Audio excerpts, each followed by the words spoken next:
Hey everyone, Dr. Frunkey here with a review and final diagnosis on the Zero Tolerance 0393. Now what you're going to notice immediately is that this is no standard 0393. I've heavily modified this knife, and so we're going to talk about that, but I'm going to approach this as if this were a stock version. To look at the stock version of this knife, go ahead and go back on my channel. You can see the unboxing video on this where I got my first impressions. And then you can go and see my knife surgery video where I added some of the Hinderer hardware. Now since then, I've sent this knife off to Eric Yakush. He goes by Shepherd CC or Shepherd Custom Creations, and he made me these full-size shadow-boxed marble carbon fiber scales. I then had it sent to Fanatic Edge, who gave it this amazing Frunkey green hue. And so the original one came in blue titanium with a G10 overlay that was a different shape, and we're going to talk about all that. Before we get into everything, I wanted to go ahead and get some vital signs on this guy. Up front, you're looking at a 3.5-inch blade, about 4 inches back to the pivot, 8.25 inches of overall length, 4.75 inches on the handle with 4.25 inches of overall grip area. The handle, the blade stock is coming in at a ZT standard 156 thousandths, and then the handle thickness is coming in at 568 thousandths, so just over half an inch. Now this one has aftermarket scales, but they're the same thickness as the regular scales that came on it. So let's bring out another couple of knives for a good size comparison here. I suppose we can start with the standard Spyderco Para 3 and Paramilitary 2. So you can see that the 393 is significantly bigger than both of these knives. Another knife to bring out is the 0392. This knife is actually the predecessor to the 393. The 392 was a factory custom limited edition knife that cost about $400 to $450 depending on which variant you picked up. And now they're offering this at $240. That is in addition to a couple of other new knives from the 2018 ZT lineup, the 0609 and the 0462. There's a whole lot of numbers to remember here, guys. Oh my gosh. But as you can see, this falls right in the middle of the other offerings from this year. This is my preferred size for an EDC. At 3.5 inches, it's a very compelling size. The 462 was a little bit too big for me, and the 609 was a little bit too small. This is my Goldilocks knife right here.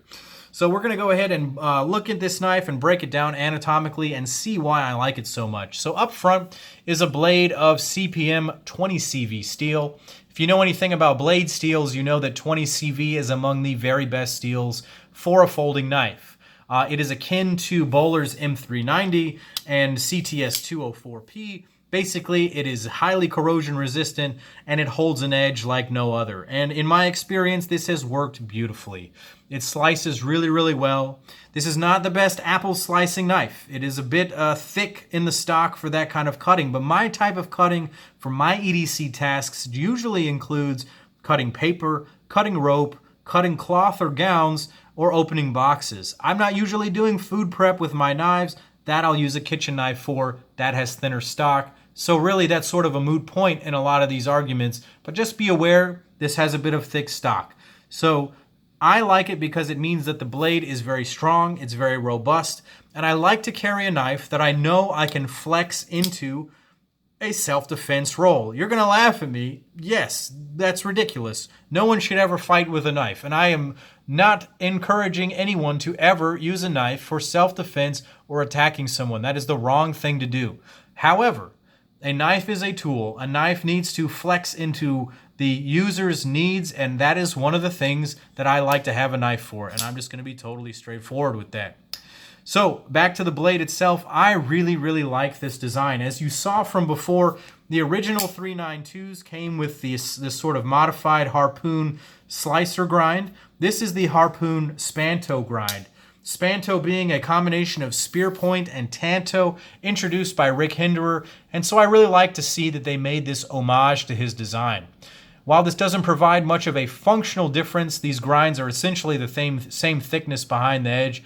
I really like the way it looks. I think it's a beautiful looking thing. Some people may not like it. I honestly do. I really like it in combination with that harpoon swedge. I think it is just a very good looking knife. I really I'm not sure that I like it more than the 392, but I like it just as much. So, and in functional purposes, it works really, really well. I'd like to see them come out with a sprint run where this is either stonewashed or satined on the flats here. I'd really like to get rid of the DLC, which is actually something that I did on my 0392 right here that has been modified by Josh over at Razor Edge Knives. Go back and check that video out, guys. So, I really like the blade. Moving back, let's talk about the pivot and deployment. This is running on a ball bearing pivot system. It's steel ball bearings in a steel cage, and it is very, very smooth. I'm happy that they went with the steel bearings. It's exactly the same bearings that you're going to see in the 0392. And so that's an amazing, amazing thing. This was $400. This was $240. This is actually a $425 variant, I think. The action is very smooth. ZT has since moved away from the Rick Hinderer proprietary pivot system and developed their own pivot, which is a hexagonal pattern right there so that it's fixed in place and doesn't freely rotate. One of the frustrating things about the Hinderer pivot is that I had to go buy a special tool to hold that in place so that I could disassemble the knife. This one stays in place all the time. They did DLC code the inner diameter of the pivot, so that makes for something that's a little bit awkward, and I want you to see if you can hear it. When I close the knife, there's a little bit of a high-pitched sound. And I know that I'm not the only one who has experienced this because I've watched other people make videos on Instagram and YouTube, and I've heard that noise on their videos. Now, it doesn't really affect the smoothness, but I know scientifically if there is a sound, that means that there is extra friction somewhere, and there's a lot of friction to create a sound. So even though the knife is quite smooth on this bearing, it drops shut under its own weight, I know that it could be smoother. Now, maybe that will change over maybe a year of ownership. Maybe I could take some sandpaper to the pivot. I know that it's not the detent ball. I just wish that sound wasn't there, and I just can't get it to go away. It's a minor thing. It is not a deal breaker, but if you're one of those people who needs to have everything be perfect, it's just something for you to be aware of. I like the fact that the detent is a little bit lighter than on the 392s so that you can actually use the thumb studs as thumb studs. They're not really meant to be thumb studs. They're supposed to be stop lugs, but they actually function on this knife as thumb studs. And as a matter of fact, the detent is light enough that if you're, oh, well, I'm not going to be able to do it on video, but if you're good enough, you can sometimes spider flick this knife open. Now, the flipping action is perfect. Honestly, they do flippers better than Hinderer does it himself. Sorry, Rick, they just do. On these ball bearings, this knife is just a whole lot of fun. Moving back to the handles, this thing has 6AL4V titanium scales, and it came from the factory with G10 overlays modeled after the Hinderer Maximus. I'm just going to say it, ZT.